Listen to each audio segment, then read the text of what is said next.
What's up, everybody? Welcome to the first episode of Get Serious, Rapid Fire Reactions. Now look, every day of my life, I've got someone trying to get at me and give me their boldest sports takes. So I decided to do something about it. I got a new show on SiriusXM Mad Dog Sports Radio and introduced a new feature where for the first time ever, you can actually send me a take instantly with a voice message.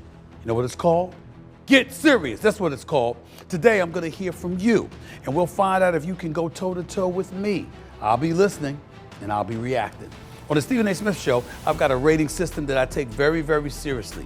Your take can range anywhere from blasphemous to respectable. Very few of you achieved that honor, by the way. To you lost your damn mind. Now that's serious. And last but not least, we don't care. One lucky fan will walk away with the ultimate badge of honor, the coveted Stephen A. Smith take of the day. But one will be immortalized on the Stephen A. Smith Wall of Shame.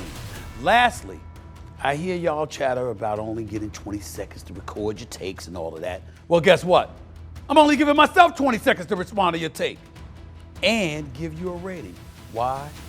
Because I'm a professional, damn it. That's why. All right, it's time for Get Serious. Rapid fire questions where I put your boldest, hottest, most ridiculous takes on trial. So let's get to it. Let's go. Ronnie in Dallas. Listen, Steven, I know you hate the Dallas Cowboys, but Dak Prescott really is the best quarterback in the NFL right now, arguably. Let's face it, in 2023, he threw over 4,500 yards, 36 touchdowns, only 9 interceptions. And this year, he's on pace to do the same thing. If you don't believe that, Steven, you have hit some type of ceiling in your thinking. Tell me how you feel. I feel your take is ridiculous, okay? It's ridiculous, Ronnie, and here's why. Here's what you're missing, okay? This is what you need to understand. I don't give a damn. I don't care if Dak Prescott threw for 5,000 yards and threw 45 touchdowns. What I care about is, are you going to do it in the postseason? Are you going to do it in the postseason? Because he wins during the regular season. He's been winning all of these years. It's the postseason that's his kryptonite. So here's what I'll say about your take, all right? Respectable. I'll give that to you just because you didn't lie. But it's kind of meaningless because it really, really doesn't matter. You understand what I'm saying?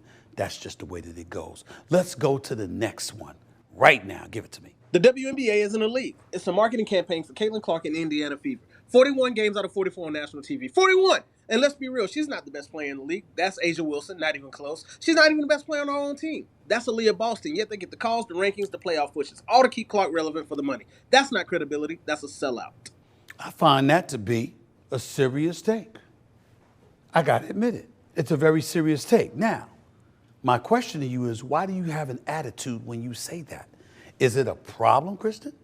Is it a problem that that's the situation when it comes to Caitlin Clark? Excuse me, ain't you here to make money? Don't they have a collective bargaining negotiations? Aren't they looking to get paid? Of course they are. So if this is the cash cow and she brings money, then guess what? I find that to be a very good thing for the league. You should too. Next one, give it to me. Cincinnati Bengals, Stephen A. Like, sell them, trade Joe Burrow, trade Jamar Chase.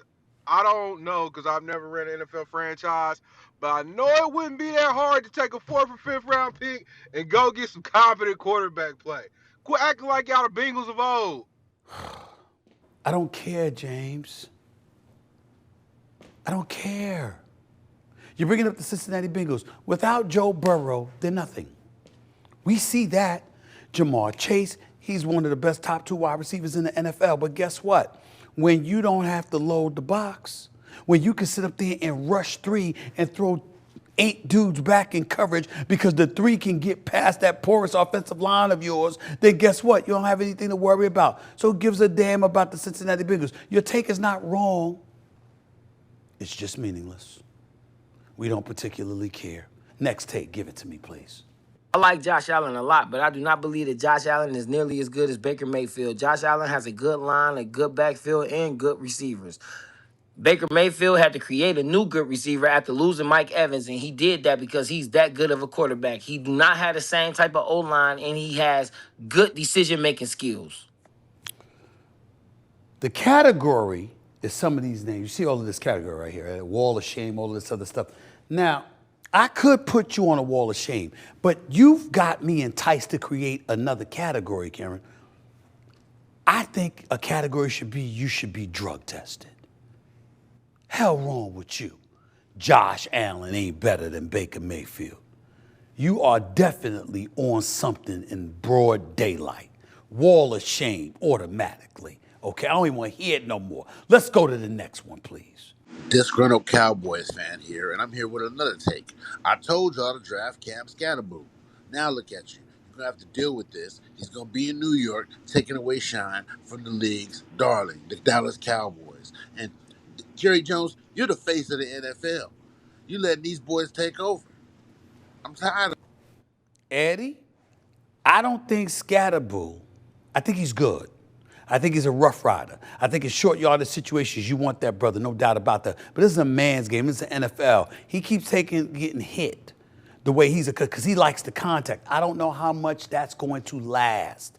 That's my issue with that. I get where you're coming from, but I don't think it's that big of a deal that the Dallas Cowboys did not draft him. I know they needed a running back, and they went to Javonte Williams, and he's all right at $3 million. He's doing better. I get it. I understand it. I truly, truly do. But I think you're overreacting to that, right? I don't think it's that big of a deal. Let me see what grade I would give that. I don't care. I don't care. I don't care. I just don't. Next one. Give it to me. Stephen A. Engelbert won't resign. She doesn't give a damn about any of those players based on her response. She didn't address a single thing that was said about her. Just gave a typical boss response and beat around the bush. She did give a typical boss response.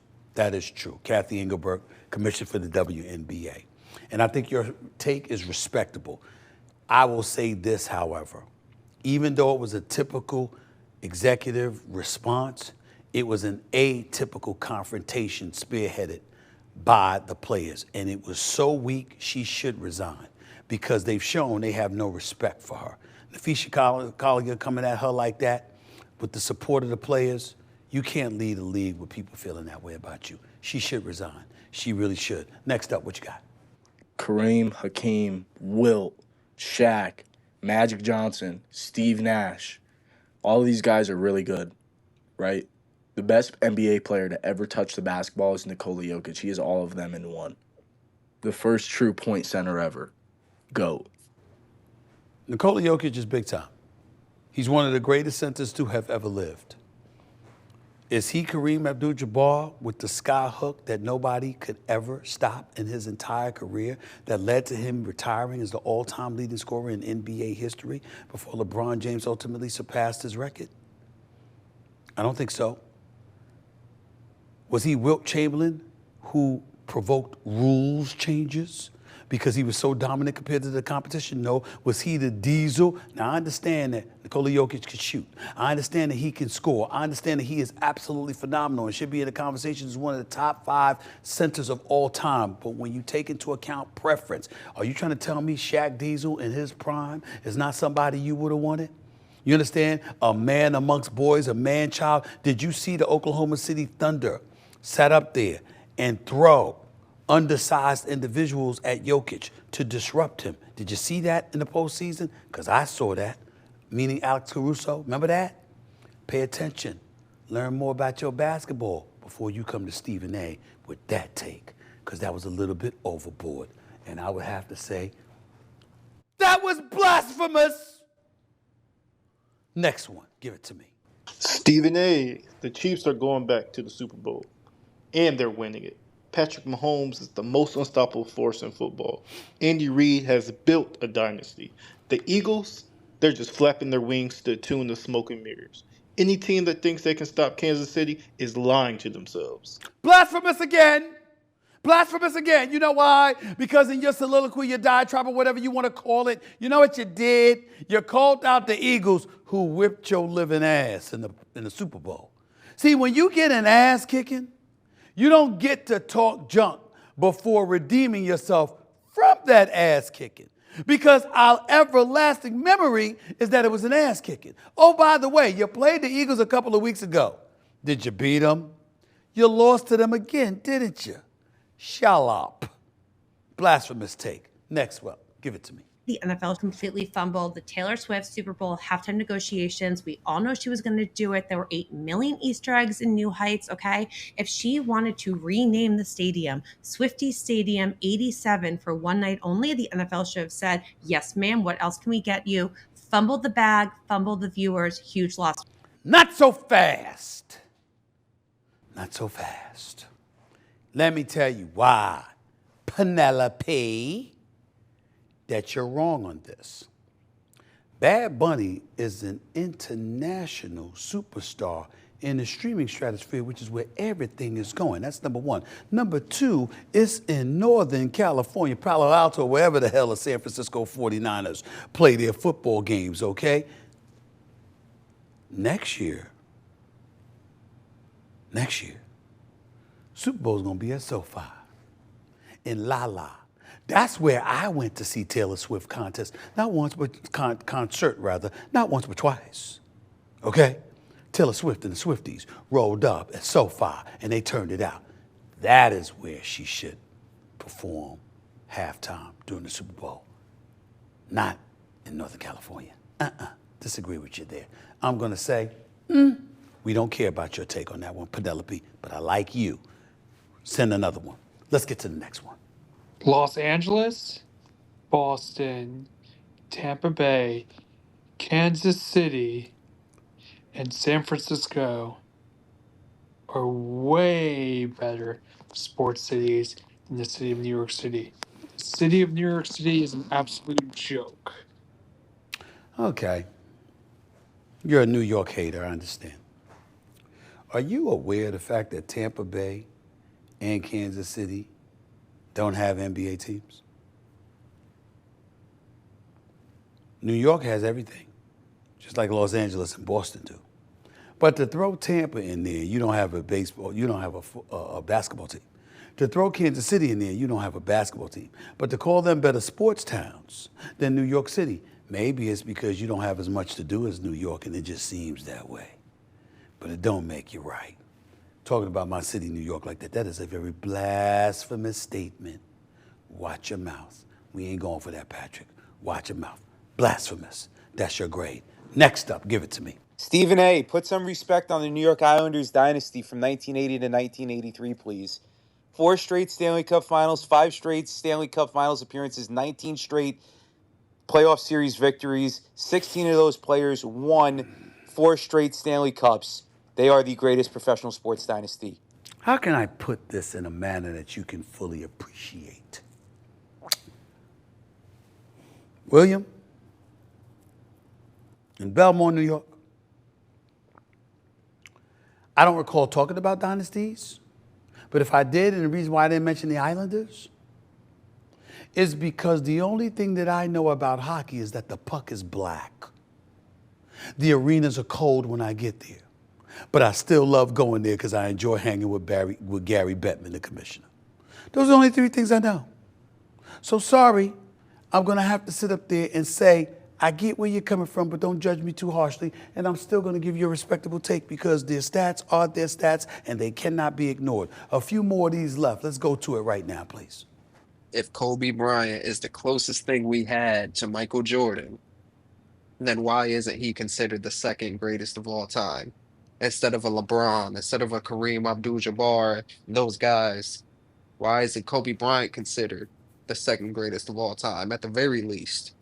The reason why Kobe Bryant isn't considered the greatest or the second greatest of all time is because when we draw the Michael Jordan comparisons, it's not just because of his 5 championships, it's because they played the same position and he came the closest to mimicking Michael Jordan's game, his mannerisms, his mentality, etc. But that didn't make him more productive than, say, a LeBron James or a Kareem Abdul-Jabbar statistically. Did Kobe Bryant win in high school?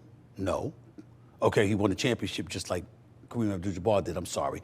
I meant, did he win in college? No, he didn't go to college. He went straight to the pros. Kareem Abdul-Jabbar won in college. He won in high school. He won on the pro level. He's a 6-time league MVP. He was a 6-time champion. Kobe has 5. How many MVPs did Kobe have? He had 1. So you got to take all of those things into consideration as well. And the effect that LeBron James has had on the game of basketball, wherever he goes, his team is respectable. They don't nosedive. You got to take that into consideration as well, particularly in his prime. All of those things contribute to LeBron James being considered the second greatest, or even Kareem in that argument, as opposed to Kobe. But I hear your point and I understand it. It's still respectable, even though I disagree with you. Let's go to a couple of more before I get on out of here. Give it to me right now.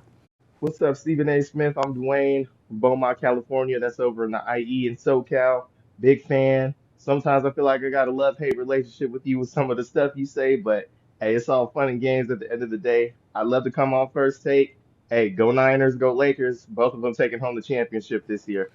Dwayne in Beaumont, California, appreciate you being a fan, appreciate you watching. You will never be on First Take, okay? Number one, because I ain't thinking about First Take right now because I'm happy doing Sirius XM. Number two, because First Take, my morning job, would never allow you on the air if you're sitting there and you're talking about Go Niners. You think Brock Purdy's gonna get you a Super Bowl championship? You had your chance, bro. You were close. You had a lead, double-digit lead, fourth quarter. Kyle Shanahan couldn't close the deal again. You haven't earned the right to be on First Take, because we win. We don't do runner-up status. That's what the Niners have been doing recently. That's why you don't get to come on. Last one. Let's give it to me. Respectable take, though. Go ahead. The GOAT debate is stupid. LeBron is the GOAT. It wasn't even a debate, and that is part of the reason why he's the GOAT. If you had to build a basketball player, it would be LeBron. Jordan got kicked off of his varsity team. LeBron in high school was drafted first overall.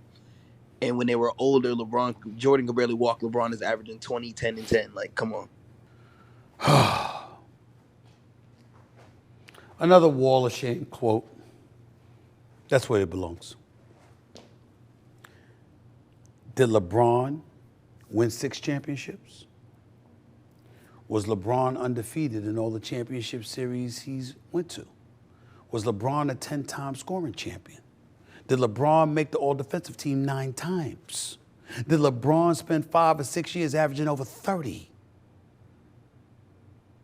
Did Michael Jordan ever wet the bed in 4 consecutive fourth quarters of an NBA Finals? I'm not trying to be disrespectful here. I barely like talking about LeBron anymore. But the bottom line is you asked me a question, I feel obligated to give you an answer. There is no truth to what you're saying whatsoever. And if you knew basketball and you were truly, truly objective discussing basketball, you would know this. But because you don't, or because you're not, one or the other, I have to school you. That is the purpose of Get Serious, though, isn't it? I would think it is. I just got serious with you in giving you lessons for the day. Say thank you. Today, I've heard delusion. I've heard brilliance. I've heard blasphemy. You think you can do better than these folks? Then you know what to do. Head over to SiriusXM.com/GetSerious. Send me your boldest voicemail, and remember, you only have 20 seconds to prove your point. So don't waste my time. If your take's legit, I'll call you back and we can discuss it on air for real. Simple as that. Listen live to the Stephen A. Smith Show, only on Mad Dog Sports Radio, Channel 82, every weekday from 1 to 3 p.m. Eastern Standard Time, with replays from 6 to 8 p.m. Eastern Standard Time. This is the Stephen A. Smith Show, and this is Get Serious.